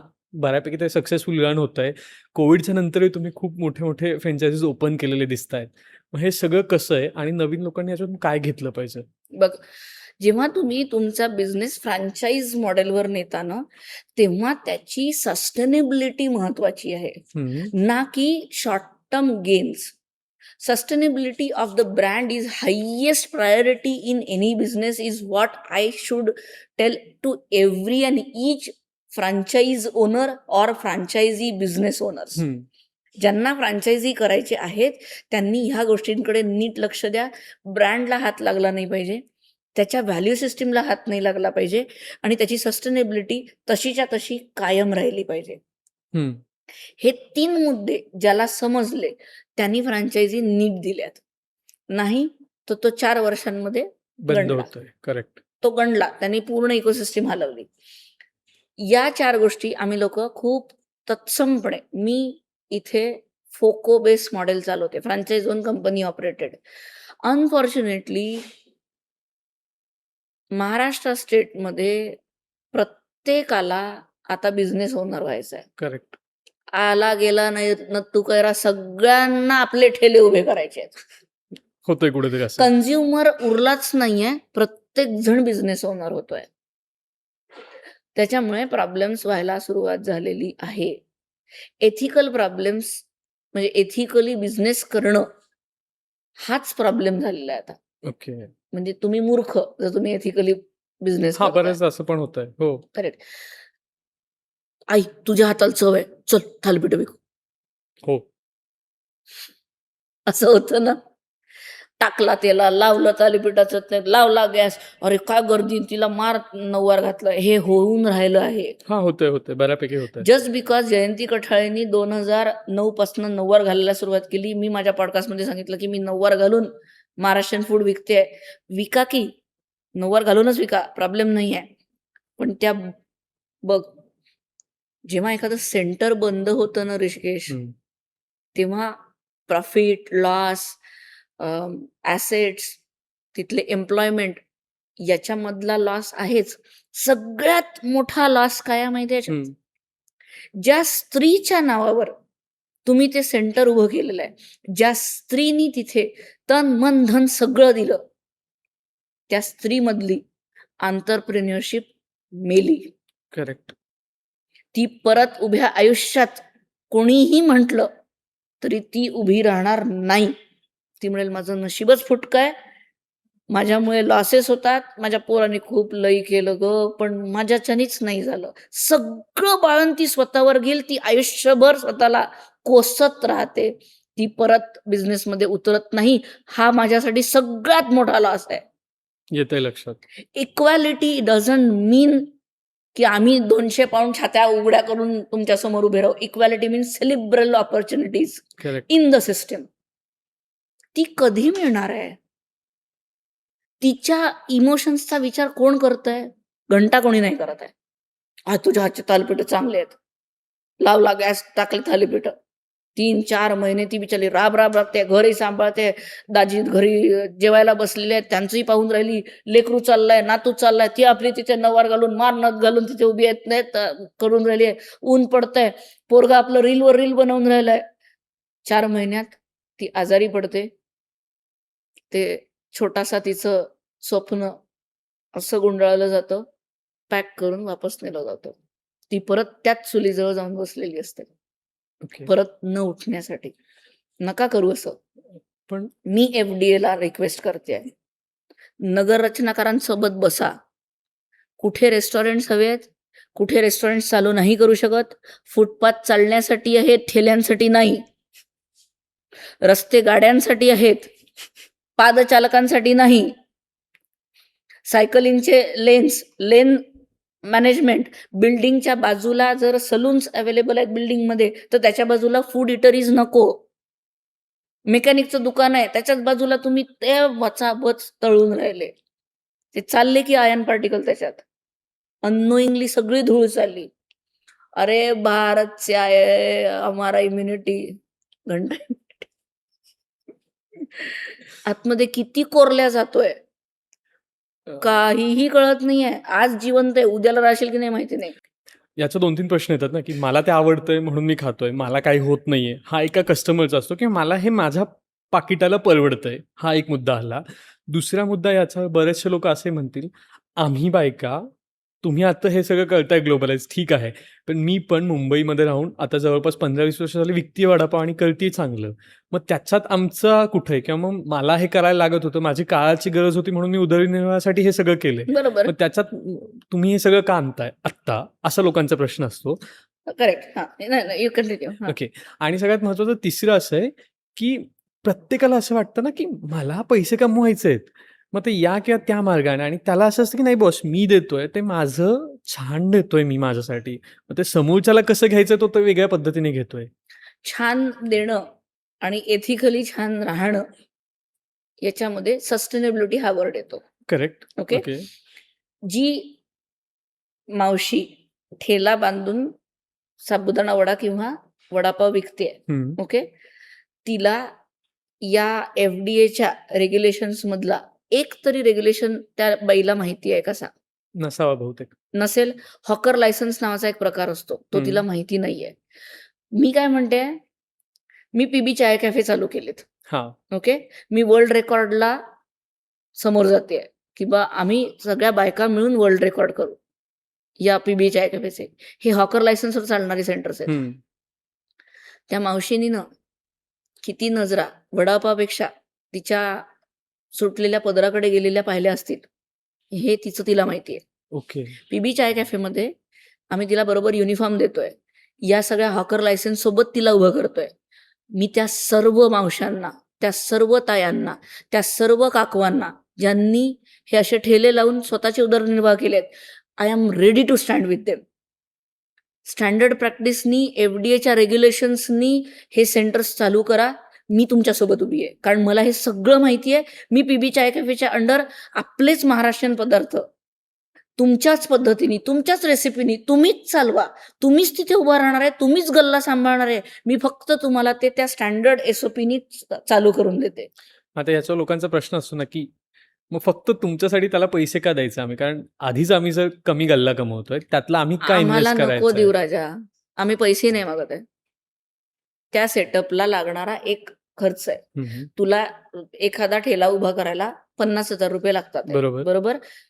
त्याला स्टँडर्ड प्रॅक्टिसमध्ये आणायला तुला काहीतरी पैसा लागणार आहे. नक्कीच. गव्हर्नमेंट ऑफ इंडिया मुद्रा लोन देतं, करेक्ट. या मुद्रा लोनचा वापर करा.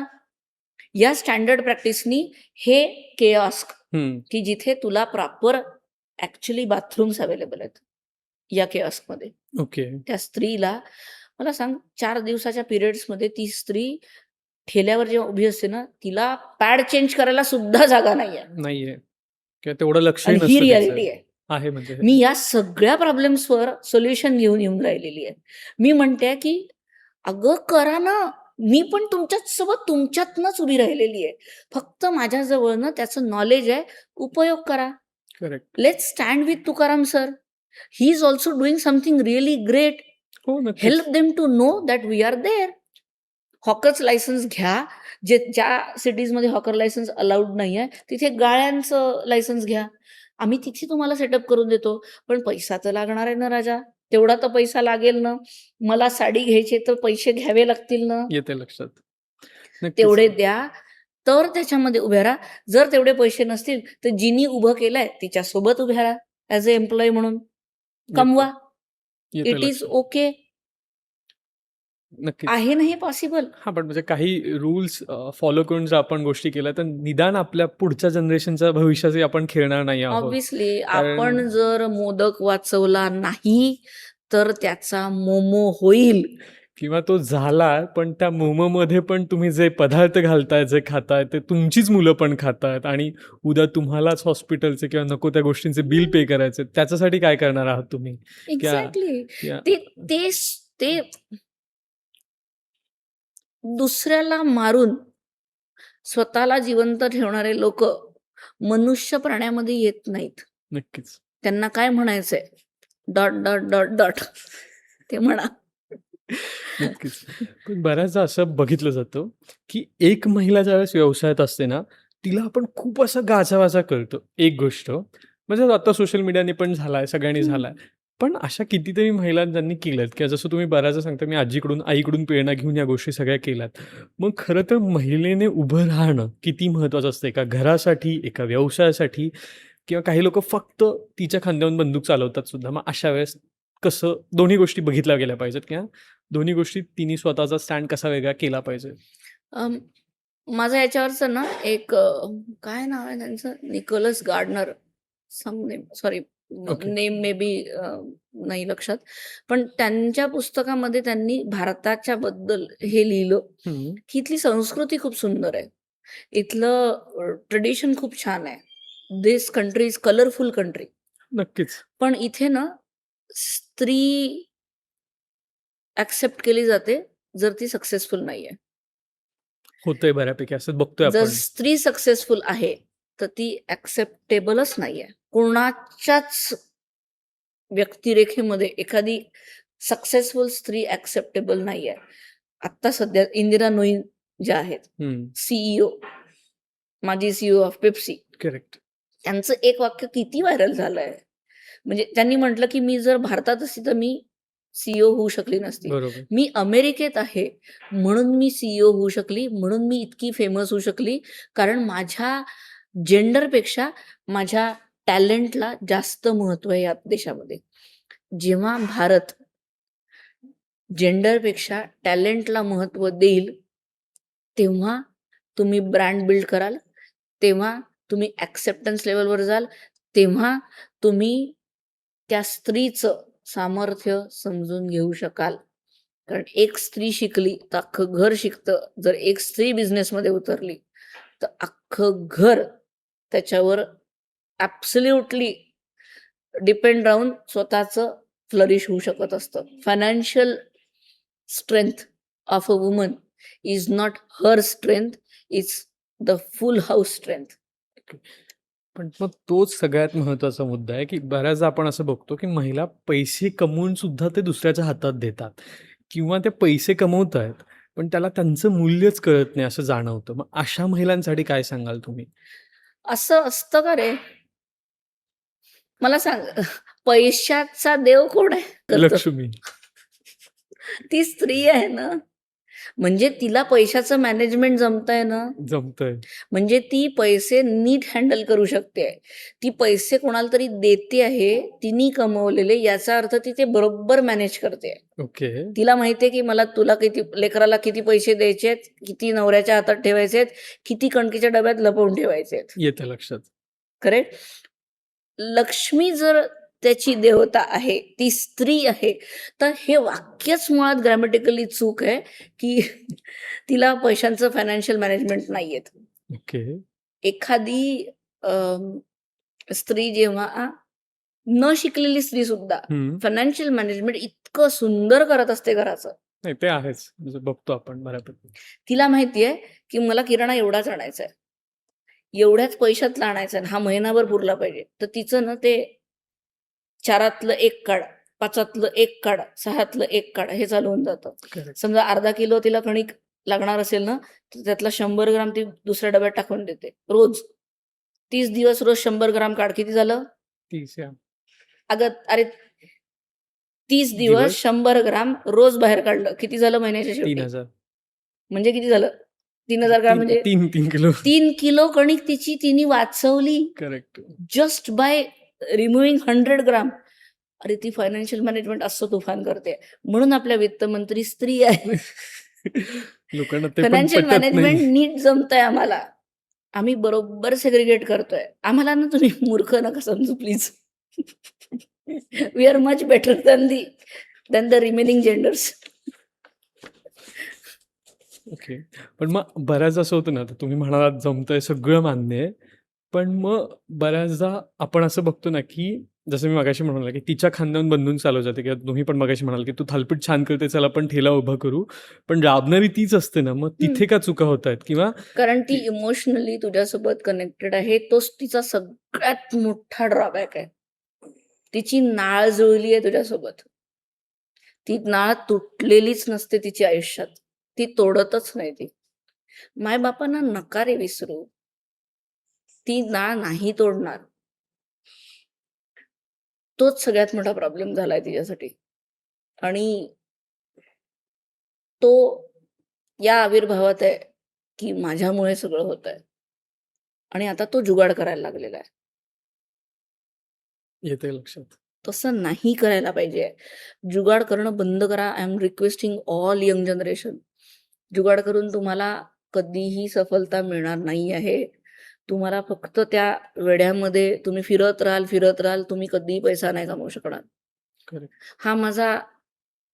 हा माझं ब्लेसिंग समजा, की मी तुम्हाला हे सांगायच्या ॲटलीस्ट परिस्थितीत आहे, की don't get into the mess of just manipulating things. कारण manipulative things will lead you to the drain. येतंय लक्षात. If you follow straight process orientation, you will lead yourself to the success. Okay. आता ना, हे जेव्हा तुम्ही सांगता त्यावेळेस लोकांना असं वाटतं, की अरे जयंती काठाळे आहेत म्हणून हे सांगू शकतात कारण त्यांच्याकडे सगळं आहे. घंटा सगळं अकाउंट चेक कर. माझ्या अकाउंटमध्ये 335 रुपये उरलेत. मला तेच विचारायचं होतं, की असे कुठले पॉइंट आले का ज्या दिवशी असं वाटलं, की आता माझ्याच्याने होणार नाही आणि स्टिल यू आर स्टँडिंग? हे लोकांना माहितीच नाही. कारण लोकांना काय होतं, ती एक थिन लाईन दिसते. अरे हे सगळं छान आहे, म्हणजे ह्यांचं आउटलेट छान आहे किंवा प्रत्येकाचं जो कोणी प्रेझेंट करतोय ह्याचं आउटलेट छान आहे, ह्याचा बिझनेस छान चालू आहे, ह्याच्याकडे गाडी आहे, ह्याच्याकडे फोन आहे, ह्याच्याकडे पैसे आहेत, त्याच्या हाताखाली 4 लोकं आहेत, 4 लोकांचं काम ऐकतात आणि इथून कुठेतरी ते डायव्हर्जन होतं आणि एव्हरी डे सकाळी उठल्यानंतर तुम्ही जो फोन बघता, त्या फोनमध्ये तुम्हाला ह्या सगळ्या गोष्टी दिसतात आणि मग कुठेतरी असं फील येतं, अरे मी काहीच करत नाही किंवा मी काहीच कमवत नाहीये. कोणासाठी करताय? स्वतःसाठीच. फोन कशाला पाहिजे? नका बघू. फोन सगळ्यात मोठा किलर आहे. नका बघू. फोकस ठेवा. जेव्हा तुमची परीक्षा असते तेव्हा तुम्ही फोन बघत बसता का? म्हणजे मला नाही माहिती, काही लोक वीर आता असतीलच. बघतातच आहेत. मी म्हणेल परीक्षेला घेऊन जातात आता लोकं, अशी पण लोकं आहेत. बघा, जो सिन्सिअर आहे ना त्याच्याजवळ वेळच नाहीये. नाही, नक्कीच. Okay, you can't ask this to the person who don't have time, who have focused work to do, correct. who have got responsibility. Ownership always comes with a responsibility. हे लोकांना करायला खूप दिवस लागतायत मला हा वाटतं. हा फोन तुमच्यासाठी आहे. तुम्ही फोनसाठी नाही आहे. करेक्ट. या फोनमधनं मी तुला सांगते, मला समजा आता आईचा फोन आला ना इथे, तर मी हा पॉडकास्ट थांबवेल आणि आईचा फोन घेईल बरोबर. For sure. आणखीन 2 जण असे आहेत ज्यांचा फोन आला होता, हा पॉडकास्ट थांबेल आणि मी फोन बरोबर. घेईल आहे. अदरवाईज मरणाच्या व्यतिरिक्त दुसरी काहीच इमर्जन्सी नाहीये. नक्कीच. हा फोन असा. नाही मला नाही बघायचा आहे हा फोन इथे. मला नको आहे हे. ओके. माझं सगळं लक्ष काय? काय? हो. माझ्याकडे हा रूल आहे बरं आमच्या घरामध्ये. 15 मिनिटं सकाळचे 15 मिनिट्स उठल्यानंतर आमच्यापैकी कोणीही फोनला हात नाही लावत. आमचे सगळ्यांचे फोन पडलेले असतात कुठेतरी. त्या 15 मिनिटांमध्ये आम्ही लोक चहा घेतो. मी आणि प्रणव बोलत असताना त्या 15 मिनिटांमध्ये आमचा पेट सुद्धा आम्हाला डिस्टर्ब नाही करत. त्यावेळेला जर माझ्या लेकीचा फक्त फोन आला तरच उचलला जातो, अदरवाईज तोही नाही उचलला जात. ते 15 मिनिटं आमची आहेत. येते लक्षात. तिथे कोणीही नसतं. Straight eye to eye contact बोलणं चालतं. कम्युनिकेशनच संपलंय हे असं. काय म्हणतं, माझं लक्ष आहे तुझ्याकडे. नाही, नाही, बोल तू, बोल, बोल, बोल. घंटा लक्ष आहे तुझं. येते लक्षात. इट्स हो. Insulting for a person who is dedicatedly trying to tell you something. तुला माहिती आहे असं असं झालं. करेक्ट. येते लक्षात. मला वाटतं तो फीलच गेलाय. तुला माहिती आहे असं-असं झालं. तू आज ऐकलंस का हे? हो खरे, मग काय झालं? हे एक्सप्रेशन हरवले आहेत. येस. ते फक्त रील कॅमेरासमोर दिसतायत. हां, असं नाही करायचं. असं नाही करायचं. बापरे! मी किती वेळा आज नाही करायचं म्हणते. माझं काय म्हणणं आहे, काय करायचंय ते ठरवा ना. माणसाला महत्त्व द्या. रीलमधली माणसं नाही येणार आहे तुम्ही मेल्यानंतर. Correct, correct. एका माणसाने विचारलंय डॉक्टरांना उगाचच शहाणपणा करत, की माणूस मेल्यानंतर काय होतं? तर डॉक्टर म्हणे, काही नाही, बेडशीट चेंज होते. पण हे ॲक्चुअली खरं आहे. म्हणजे तेवढंच चेंज होतं त्यांच्यासाठी किंवा जगासाठी सुद्धा. एक्झॅक्टली. काहीच चेंज तुम्ही नाही होत. स्वतःला किती व्हॅल्यू देताय? नका देऊ. तुम्हाला असं वाटतं 80% गोष्टी माझ्यामुळे घडतात आहेत. नाही. 4% नाही घडत आहे. म्हणजे तुम्ही तुम्हाला स्वतःला हे विचारावं लागेल, की तुम्ही का जन्माला आले? ओके. त्याचं उत्तर तुम्हाला शोधायचं असेल तर त्याचा अभ्यास करावा लागेल. बापरे! हिच्याजवळ किती पैसा आहे, किती रील्स, किती तिचे ते कॅमेरे लागलेले राहतात. माझ्याजवळ असतं ना, मी पण केलं असतं. हां, असं होतंय लोकांचं. असं भरपूर. होतं ना. हो, हो. खूप होतंय. याला म्हणतात कंपॅरेटिव्ह डिसऑर्डर. खूप कळतात. हा कंपॅरेटिव्ह डिसऑर्डर तुमच्या रील्समधनं, तुमच्या सोशल मीडियामधनं, तुमच्या इर्द-गिर्द असलेल्या गोष्टींमधनं येऊन राहिलाय. करेक्ट. हा कंपॅरेटिव्ह डिसऑर्डरच्या शिकार सगळ्यात जास्त नवीन जनरेशन आणि बायका होतायत. होतात आहेत. हो ना. बापरे! 5 मिलियन व्ह्यू. आम्हाला 50,000 येत नाहीत. ठीक आहे, बसली आहे तिथे, तिच्याजवळ काय, ती फ्लाईटनी फिरते सगळीकडे. हा कंपॅरेटिव्ह डिसऑर्डर एक दिवस या सगळ्यांना संपवतोय. Yes, yes. सी असे ब्रेकडाऊन्स होणं अगदी स्वाभाविक आहे. त्यातनं आपल्याला वर यायचं असतं, परत उभं राहायचं असतं. ते मुंगीचं एक्झाम्पल सगळ्यांना माहिती आहे. ती जाते, परत पडते, परत चढते, परत पडते, असं 100 वेळा होतं. मग ती but still she reach. Correct, correct. Correct? तसंच आयुष्य आहे. ते असंच व्हायला पाहिजे. आम्ही त्या प्रोसेसमधनं गेलेलो आहे. मी आता पर्थमध्ये पण मला खूप प्राउड फील होतं माहिती आहे का, की प्राउडपेक्षा ते अगेन आय हॅव दॅट अनादर फीलिंग ऑफ माज. पण जेव्हा आम्ही इमोशनल गेस्ट आमच्याकडे बघतो, हं. तर कालचीच गोष्ट सांगते. काल आम्ही हिंजवडीमध्ये होतो आणि तिथे ना एक आजी-आजोबा जेवायला आले त्यांच्या लेकरासोबत. तो आमच्या बंगलोरच्या कुठल्यातरी एका सेटअपला जेवायला आलेला आणि वॉज व्हेरी हॅपी. तर तो आपल्या आई-वडिलांना घेऊन आला. माझे असे शूट्स चालू होते. त्यांनी बघितलं की मी आली आहे. तर त्यांची खूप इच्छा होती माझ्याशी बोलायची आणि अगदी त्यांचं जेवण झालं. मी जाऊन विचारलं कसं आहे वगैरे त्यांना.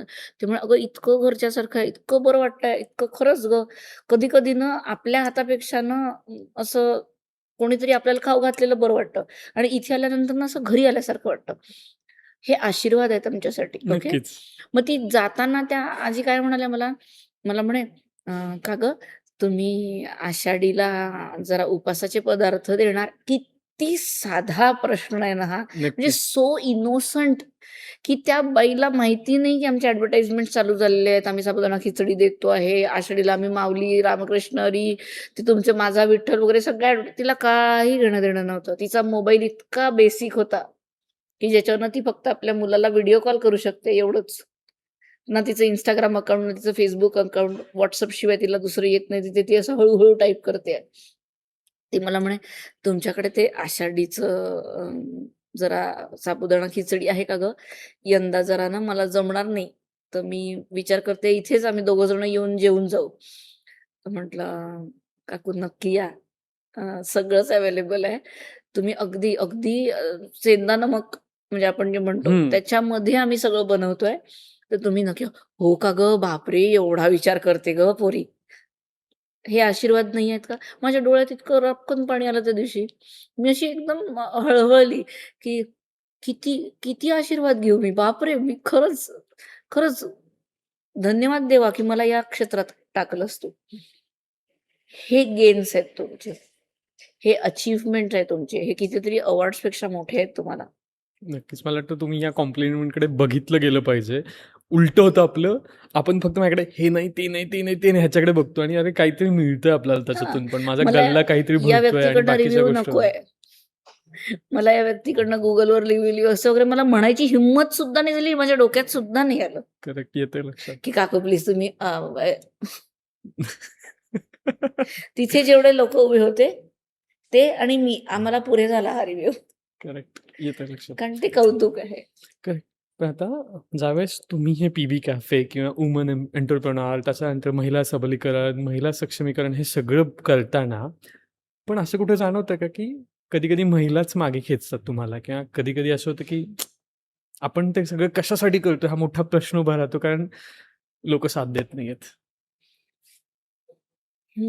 ऋषिकेश, याचं थोडंसं इमोशनल बॅगेज आहे माझ्या डोक्यावर. खूप वाईट वाटतं जेव्हा एखादी स्त्री एखाद्या स्त्रीला ॲक्च्युली नैराश्यामध्ये ढकलते just because she was unable to do it and she is pulling her leg. पण जी व्यक्ती उभी आहे ना ती हं. इतकी स्ट्रॉंग पाहिजे की तिला याचा इम्पॅक्टच नसावा. ओके. कोण काय म्हणतंय ह्याच्याकडे जर तुमचं लक्ष नसेल ना तर तुम्हाला राईट सजेशन्स ऐकू येतील. प्रत्येक ओला का म्हणायचं नसतं. तो होतोय. You should be enough capable की नॉईस कॅन्सलेशन करता आलं पाहिजे तर राईट नॉईस ऐकू येईल. नॉईस कॅन्सलेशन हा कॉन्सेप्टच मुळात या विचारांमधनं आला की मला फक्त तो आवाज ऐकायचा आहे जो मला आवश्यक आहे. मला बाकी सगळे आजूबाजूचे इर्द गिर्द आवाज कॅन्सल करायचे आहेत. That is what noise cancellation. Correct. Use that technology. कोणी त्रास नाही देत तुम्हाला. मग अंतर्मनाला विचारायचं असतं मी जे करते ते राईट आहे आणि हे असंच्या असं जर माझ्या लेकरासोबत कोणी केलं तर मला ॲक्सेप्टेबल आहे. पण मग या सगळ्यामध्ये ना स्पर्धा तर असलीच पाहिजे कारण उद्योजक आहात तुम्ही आणि प्रत्येक उद्योजकाला कोणासोबत तरी स्पर्धा करायची असते. मग ती कशी बघितली गेली पाहिजे हेल्दी वेने? कारण आपला तिथे पण कुठेतरी चुकतो ना. अरे आपण त्या स्पर्धेला किंवा त्या गोष्टींना वेगळ्या पद्धतीने घेतो आणि मग पुन्हा आपण सगळ्या त्या मगाशी ज्या बोललो त्या विश सायकलमध्ये जातोय. मग ती स्पर्धा तुम्ही कशी करता एकतर? मी स्पर्धा करत नाही कोणाशी, म्हणून मी थांबते असं नाहीये. माझ्यासाठी हे माझे सगळे प्रोफेशनल फ्रेंड्स आहेत. तो त्याच्या परीने झटतोय, मी माझ्या परीने. तो त्याच्या परीने प्रोसेस ओरिएंटेशन फॉलो करतोय नाही करतोय, तो त्याच्या परीने मरणार आहे. मी जर सगळं नीट माझं कर्म बोलतंय तर आज नाही तर उद्याला मला रिझल्ट नक्की मिळणार आहे. मला वाटतं हे खूप महत्वाचं की आज नाही तर उद्याला मिळतील रिझल्ट कारण लोकांकडे उद्या पेशन्सच नाहीये. उद्याची वाटच बघायची नाही हा. कोणाला. मला एक डिलिव्हरी अशी दाखवा की जी 3ऱ्या महिन्यात तुम्ही बाहेर काढली आणि ते लेकरू जिवंत आहे. शक्यच नाहीये. नाहीये ना. तुम्ही त्याला 7 महिने कमीत कमी पोटात ठेवताय. 7व्या महिन्यातल्या डिलिव्हरी होतात माहिती आहे. माझ्याही लेकरची 8व्या महिन्याची डिलिव्हरी आहे. टिकतात आणि हो. ठीक आहे. बी prepared for all the processes, all the तुम्ही राईट करा. याचं अजून एक एक्झाम्पल देते. सीमेवरचा एखादा ऑफिसर हम्म. जर रील बघत बसला तर गोळी कोणाला लागणार आहे? त्याला पण लागणार आणि उद्या जाऊन मला पण लागणार आहे. एक्झॅक्टली. त्यांनी जर त्याची प्रोसेस सोडली, जुगाड केलं, ते रील बघता बघता गोळी आली आणि असं झालं तर कोणाला लागेल? मी तुला म्हणजे लागेल. Citizen yes. पण आता तू काय म्हणायला पाहिजे की त्यांनी प्रोसेस सोडली, तुकाराम सर जरा जाऊन पकडा बरं त्याला, असं होणार आहे? नाही. नाही होणार. कारण माझा भारतीय सैनिक या फालतू प्रकारांमध्ये पडत नाही आणि त्याला दिलेलं काम तो एकदम सतर्कपणे परफेक्टच करतोय. एखादा डॉक्टर ऑपरेशन करता करता रील करतो का? नाही. जर करायला लागलं तर तुम्ही काय म्हणाल? काय पडली याला एवढं करायची गरज अं? काय आहे? म्हणजे म्हणजे डोळ्यांचं ऑपरेशन चालू आहे, ये वाला अँगल ले ना. असं होऊ शकतं का? नाही, नाही. असं होऊ शकतं का? नाही ना. He has to be focused. Here. Yes, correct. कुठलाही दुसरा व्हॉइस त्याला यायला नको, नॉईस नक्कीच. यायला नको. त्याचा हात प्रिसिजननी आतमध्ये गेला पाहिजे, तर त्याचा डोळा वाचणार आहे. बरोबर. है ना? रील घेता घेता घेतलं गचकन. अगं बाई सॉरी हां. असं म्हणून चालणार आहे का? नाही. नाही ना. बरं तुम्ही रिव्ह्यू घ्यायला जाता का आतमध्ये? नाही ना. तो त्याचं काम नीट करतोय. तो पेशंट नीट शांतपणे झोपलाय या विश्वासाने, की हा माझ्यासोबत नीट करतोय. याच्या व्यतिरिक्त काहीही करायचं नसतं. विश्वास. तुम्ही तुमचं कर्म प्रामाणिकपणे नीट करा. येतं लक्षात. अकर्म करायचं नसतं, कुकर्म करायचं नसतं. कर्म करायचं असतं. कर्माकडे लक्ष द्या, चांगल्या कर्माकडे लक्ष द्या, कारण कर्म परत वापस येतं. Yes, yes. इकडे कचरा टाकला का गिरून तुमच्याच घरात येणार. कचरा टाकू नका. आणि मला बस. वाटतं ते तुकाराम सर आला लोकांना करायला लागले, की तुम्ही जर दुधात भेसळ करताय, तर उद्या तुमची मुलं कुठेतरी पुण्या मुंबईला गेल्यावर तेच दूध पिणार आहेत आणि ते परत तुमच्याकडेच येणार आहे. हं. शेवटी जाता जाता जयंती ते तुम्हाला एकच प्रश्न विचारायचा आहे. आपण सगळं बोललोय, पण एक छोटासा टॉपिक मला वाटतं आपल्याला बोलायला हवा, की आपण त्याच्यावर थोडंसं बोललो नाहीये. एखादी महिला आहे जी घरातून चालू करते, मग पोळी सेंटर असेल, पोळी भाजी देतीये किंवा काही गोष्टी देतीये, दिवाळीचं फराळ देतीये. तिला जर काही SOPs फॉलो करायच्या असतील, तर कशा केल्या गेल्या पाहिजेत? ॲक्चुअली ते as per government rules allowed नाहीये. ओके. ओके. हं. जर तुम्हाला ते अलाउ करून घ्यायचं असेल, तर त्याचे रेग्युलेशन्स पाळा. हं. कारण एनिवे जर भारत स्वच्छ होतोय, तर सगळीकडनं स्वच्छ करा. बरोबर. ओके. तुम्ही एखाद्या शेफला घरी आणून जेव्हा स्वयंपाक बनवताय, आपण आधी आचारी बोलवायचो हं, किंवा हं. तुमच्याकडे ताई येऊन स्वयंपाक करून जायच्या. ते चालतं. हं. पण तुम्ही घरातनं जेव्हा विकता आहे, हं. तेव्हा त्याचे रेग्युलेशन्स वेगळे आहेत. ओके. ते फॉलो करा. ते फॉलो करताना त्याच्यात जुगाड करू नका. सर्व यंग जनरेशनला एकच विनंती आहे. तुमच्यामध्ये आत्ता इम्युनिटी पॉवर हायेस्ट नंबरवर असते. हं. म्हणून तुम्ही सगळं पचवू शकताय. याचा इम्पॅक्ट नंतर जेव्हा तुम्ही 40शी क्रॉस करता, त्याच्यानंतर हे जी घाण खाल्ली आहे, त्याचा इम्पॅक्ट तुमच्यावर होणार आहे. त्याच्यामुळे प्लीज अव्हॉइड करा खराब जेवण. थोडं एक्सपेन्सिव्ह असेल, पण चांगलं जेवा. खराब जेवण जेवू नका. या सगळ्या मावशांना माझी एकच रिक्वेस्ट आहे. घरातनं तुम्ही जर स्वयंपाक करून विकताय, तर त्याच्यामध्ये तुमच्या प्रॉफिटेबिलिटीचा नक्की विचार करा. तुमची मेहनत महत्त्वाची आहे. तुमचा हात चांगला आहे म्हणून तुमच्याकडे ऑर्डर येत नाहीये. तुमचा पैसा कमी आहे म्हणून तुमच्याकडे ऑर्डर येतात आहेत. या किती हायजिनिक आणि हेल्दी फूड बनवत असल्या, तरी त्यांच्या मेहनतीचा पैसा त्या घेत नाहीयेत. जस्ट बिकॉज तिला ते चालवायचं आहे. करेक्ट. तर त्या सगळ्या मावशांना पण सांगणं आहे, प्राइसिंग व्यवस्थित सेट करा. ते कळत नसेल तर आम्हाला फोन करा, आम्ही मदत करतो. या सगळ्या मावशांना एकच किचन टिप देते, ज्या माझ्या टिप्स खूप फेमस आहेत. लोकं खूप आवडीने ऐकतात. त्या किचन टिपमधली प्रत्येक गोष्टीत गजगज सोडा घालून ते क्रिस्पी करता येत नसतं. ट्रेडिशनल पद्धती आहेत क्रिस्पीनेस आणण्यासाठी. तुम्ही सोडा वापरणं बंद करा. तुमच्या फूडला चव आपोआप येणार आहे. फ्रेश फूड बनवून द्या. फ्रेश खाऊ घाला. लोकं बरोबर जुळत जातील. तुम्हाला जमत नसेल तर आम्हाला सांगा, आम्ही तुम्हाला मदत करतो आहे.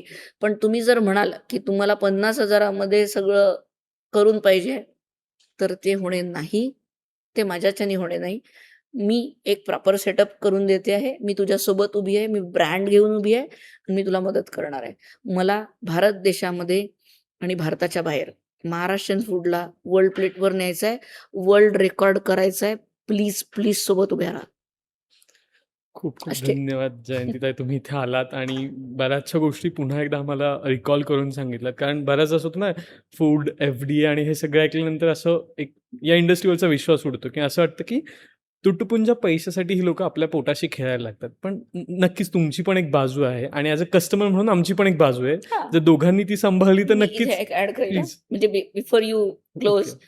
की बघ FDA सांगतंय, की तुम्ही ज्या रेस्टॉरंट्समध्ये जाताय, तिथे तुम्हाला फसाय लायसन्स दिलंय, तिथे QR कोड आहे, तो स्कॅन करा. हे लायसन्स व्यवस्थित आहे की नाही? माझी FDAला एक रिक्वेस्ट आहे. जे ऑफिसर्स किंवा जे लोकं येतात आहेत, त्या सगळ्यांना ID कार्ड्स द्या. ओके. या ID कार्डवर पण एक QR कोड द्या. आम्ही रेस्टॉरंट ओनर तो QR कोड स्कॅन करतो. आम्हाला पण बघू द्या ना, हा ऑफिसर तिथे लिस्टेड आहे का? बॉस, तुम्ही आमचं व्हॅलिडेशन करताय. आम्हाला तुमचं करू द्या. नक्कीच, नक्कीच. ही रिक्वेस्ट आहे. ओके. बाकी सगळ्या गेस्टला मोस्ट वेलकम. डेफिनेटली या. चौकशी करा. पण जर कुरघोडी केली, तर कुरघोडीचेच उत्तरं मिळतील. हेही तेवढंच सांगते. नाही, नक्कीच. मला वाटतं हे खूप महत्त्वाचं आहे, की मी अशी चालते तर तुम्ही पण असंच चाला. मी तुम्हाला वेलकम करते तर तुम्ही पण त्याच आदरातिथ्याने या, जेव्हा तृप्त होऊन चालले जा. जयंती ताई तुमचं खूप खूप धन्यवाद तुम्ही इथे आलात आणि आमच्यासोबत पुन्हा एकदा या सगळ्या विषयावर गप्पा मारलात. कारण एका सामान्य माणसाला बरेचसे प्रश्न पडलेले असतात आणि बऱ्याचदा असं बघितलं जातं, की तो एक ओनर किंवा तो एक रेस्टॉरंटवाला तुटपुंज्या पैशासाठी माझ्या जीवाशी खेळतोय का? पण तुमची पण एक बाजू आहे किंवा एक कस्टमर म्हणून माझी पण एक जबाबदारी आहे. मला पण काही गोष्टी स्वतःमध्ये बदल करून घेणं खूप गरजेचं आहे. फक्त इथे पैसे कमी लागतात म्हणून मी तिथे जाऊन 4 वेळा खाण्यापेक्षा खरंच ते पैसे का कमी लागतात हे पण विचार केला पाहिजे किंवा का जास्त लागतात हा पण विचार झाला पाहिजे. तर तुम्हाला आजचा एपिसोड कसा वाटला ते कमेंटमध्ये सांगायला विसरू नका. त्याचबरोबर तुम्हाला अजून कुठल्या वेगवेगळ्या गेस्टसोबत या गोष्टी बोलायच्या आहेत किंवा आम्ही बोललेलं ऐकायचं आहे तेही आम्हाला कमेंटमध्ये सांगायला विसरू नका. धन्यवाद. जय हिंद. नमस्कार. जय हिंद. नमस्कार.